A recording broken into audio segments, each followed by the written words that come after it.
This is VOA News. I'm Joe Ramsey. Rescuers in Turkey find more survivors on the 8th day after the quakes, but the window to find more is closing. AP correspondent Mimi Montgomery reports. A week after the powerful earthquakes hit Turkey and Syria, rescuers clap when reaching people alive under the rubble. In hard-hit Adıyaman province, rescuers saved an 18-year-old boy, giving him an IV with fluids before extracting him from a crumbling building. And in badly affected Kahramanmaraş, 2 others, including a 17-year-old, were pulled out from a destroyed building. But survivors are few, and the death toll, now at 35,000, is starting to increase as teams find more bodies. I'm Mimi Montgomery.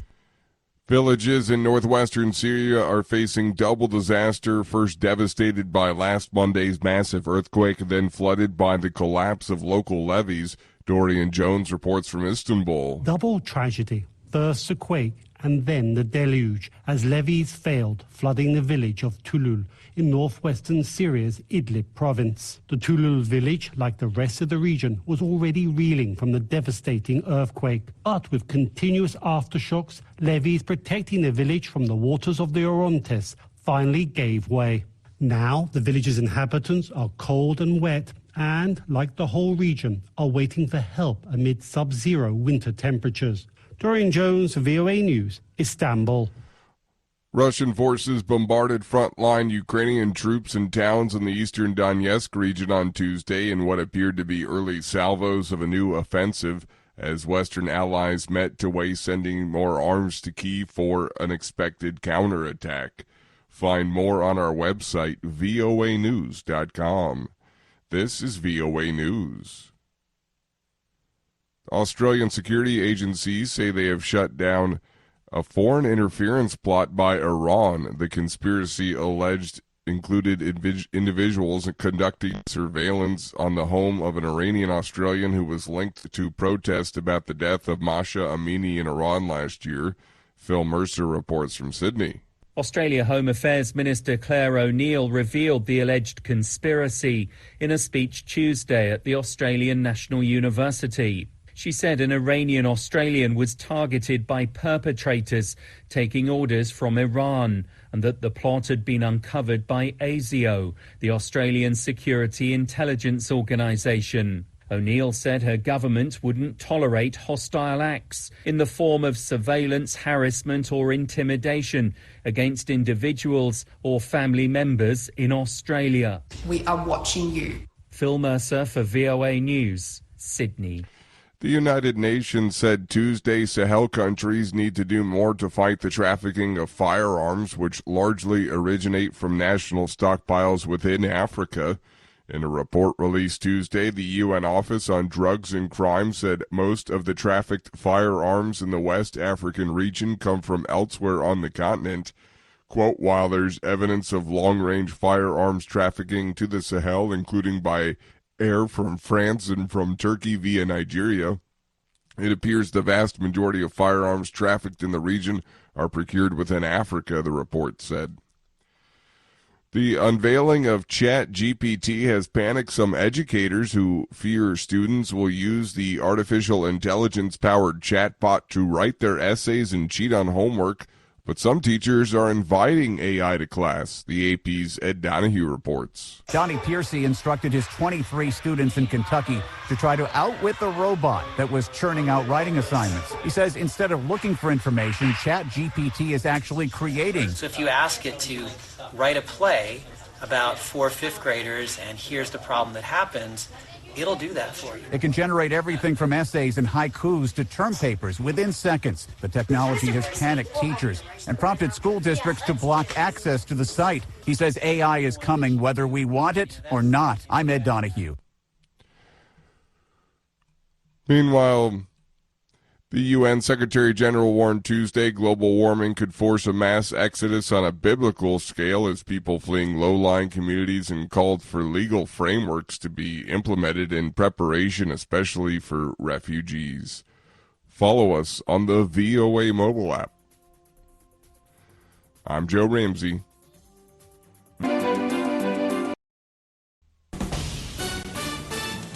This is VOA News. I'm Joe Ramsey. International rescue crews continue searching for survivors under the rubble in Turkish and Syrian provinces hardest hit by last week's earthquake. AP correspondent Charles de Ledesma reports. In footage from Turkish outlet IHA, a search and rescue team in the southeast carries a 42-year-old woman out of the rubble on a stretcher, saving her 222 hours after the first earthquake struck. Portuguese crews are continuing their work in Antakya, along with Spanish teams, aided by a K9 unit. Julian Hidalgo, the coordinator of Sevilla Fire Department K9 unit, says there are people who are being rescued alive every day. We think there's still a chance there are people below the rubble, and we should keep looking. I'm Charles de Ledesma. The World Health Organization said on Wednesday it's particularly concerned by the welfare of people in northwestern Syria, a rebel-held region with little access to aid since the earthquake struck last week. But we have to remember here that certainly in Syria, we've had 10 years of war. The health system is amazingly fragile. People have been through hell. World Health Organization Emergencies Director Mike Ryan at a briefing in Geneva telling reporters the zone of greatest concern now is the area of northwestern Syria. Russian forces are claiming some battlefield success as Moscow's invasion of Ukraine labors to gain momentum almost a year after it began. The Russian Defense Ministry said Wednesday its troops broke through 2 Ukrainian defensive lines in the eastern Luhansk region and pushed back Ukrainian troops some 3 kilometers, forcing them to leave equipment behind and those of bodies that had been killed. This is VOA News. A new poll finds public support in the U.S. for assistance to Ukraine has dropped in the years since the Russian invasion began. AP correspondent Jennifer King reports. Many Americans still support providing Ukraine with economic help and weapons to fend off Russia's invasion, but not as many as the 60% that favored it last spring. That's according to a new poll from the Associated Press Nork Center for Public Affairs Research. The poll, taken in late January, found 48% now favor the U.S. providing weapons. 29% are opposed. Overall, the poll shows about a quarter of Americans now say the U.S. should have a major role in the situation in Ukraine, down from a high of 40% last March. Jennifer King, Washington. A group of Ukrainian protesters sailed a yacht close to a Russian warship docked in Cape Town ahead of South African-hosted war games with the Russian and Chinese Navy. Vicky Stark reports from Cape Town. Military men in uniform stood on the deck of Russia's Admiral Gorshkov frigate Tuesday and watched protesters aboard a yacht which bore the Ukrainian flag.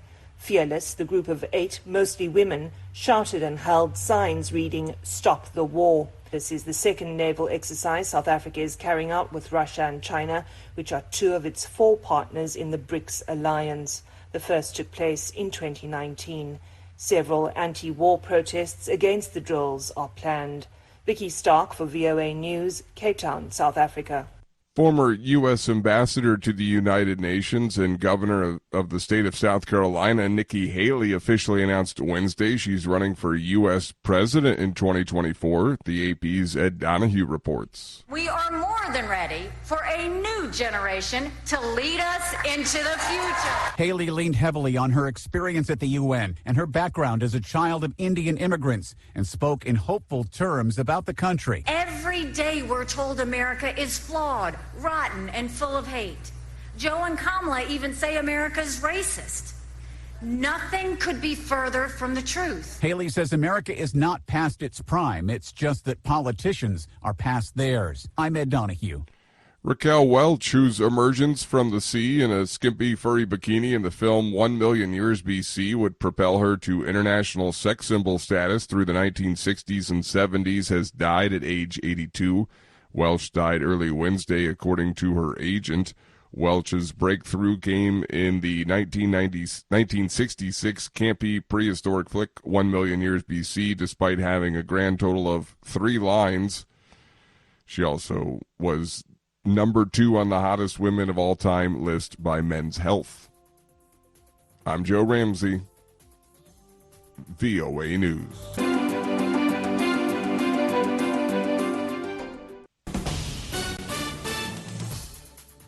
This is VOA News. I'm Marissa Melton.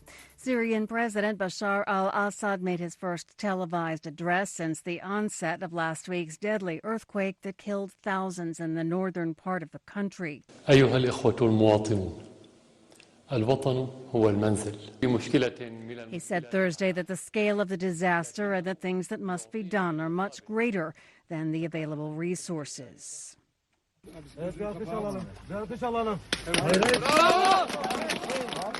A boy was pulled from earthquake rubble in Hatay, Turkey in the early hours of Friday morning after surviving 260 hours. Rescue teams worked through the night, holding lights and filming the rescue and applauding as the youngster was lifted to safety on a stretcher. The quake killed at least 36,187 people in southern Turkey, while authorities in neighboring Syria have reported at least 5,800 deaths. That's a figure that has changed little in recent days. Neither Turkey nor Syria have said how many people are still missing. Police fired tear gas in the Senegalese capital on Thursday to disperse hundreds of supporters of opposition leader Ousmane Sonko. It's the latest sign of unrest in the West African country and took place with hearings in a libel case against Sonko underway. He's seen as a potential challenger for President Macky Sall, an election set to take place next year if Sall seeks a third term in Senegal, which opponents say is unconstitutional. A special grand jury that investigated efforts by then-President Donald Trump and his allies to overturn his election loss in the U.S. state of Georgia is expressing concerns that one or more witnesses called to testify may have lied under oath. The panel recommends the district attorney seek appropriate indictments for such crimes where the evidence is compelling. This is VOA News. Another disappointing inflation result thumps Wall Street. AP correspondent Lisa Dwyer has more. Stocks fell by the most in 4 weeks following more evidence that high inflation is staying stickier than expected. The S&P dropped 1.4% after a report said inflation at the wholesale level slowed by less last month than economists had forecast. It echoed a report on prices at the consumer level from earlier this week that suggested inflation isn't cooling as quickly and as smoothly as hoped. The Dow was down 431 points or 1.3%, while the Nasdaq dropped 1.8%. Stocks have been churning recently as worries about persistently high inflation could push the Federal Reserve to get even more aggressive on interest rates. While higher rates can drive down inflation, it can also put pressure on investment prices and raise the risk of a serious recession. I'm Lisa Dwyer. Ukrainian President Volodymyr Zelensky said Ukrainian fighters shot down half of the 36 missiles and drones fired into Ukrainian territory on Thursday. The head of Russia's mercenary Wagner Group said Thursday it could take months to capture the embattled Ukraine city of Bakhmut and slammed Moscow's bureaucracy for slowing military gains. Russia has been trying to encircle and capture the battled industrial city before February 24th.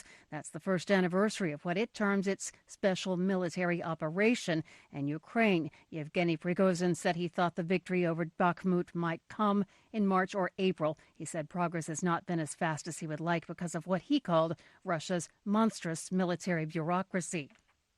Doctors declared U.S. President Joe Biden, who is 80, healthy and fit for duty on Thursday after a physical examination that included removing a lesion from his chest and declaring him free of symptoms of long COVID after testing positive last year for the coronavirus. As you just mentioned, the president has his physical this morning. It was very much, the exam was straightforward.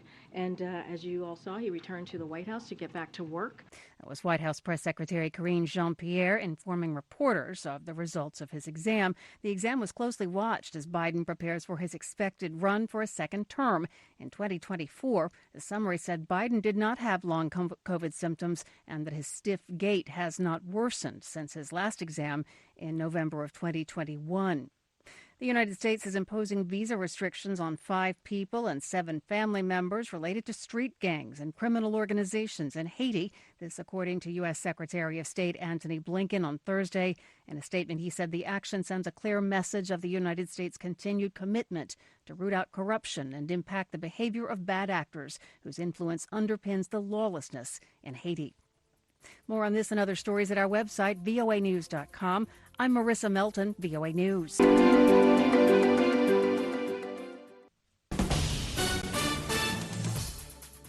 This is VOA News. I'm Marissa Melton. Ukrainian President Volodymyr Zelensky addressed the annual Munich Security Conference Friday, an annual forum featuring more than 100 world leaders and security officials. The three-day conference opened just 1 week before the anniversary of Russia's invasion of Ukraine.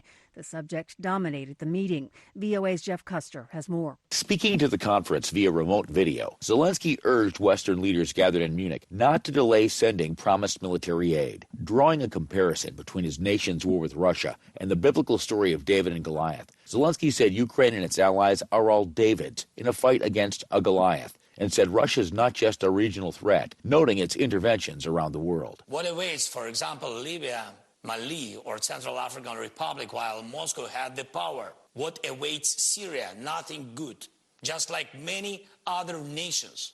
So you will have no rest as well. So it's not just about Ukraine. The point is that Goliath must lose. Jeff Custer, VOA News, Washington.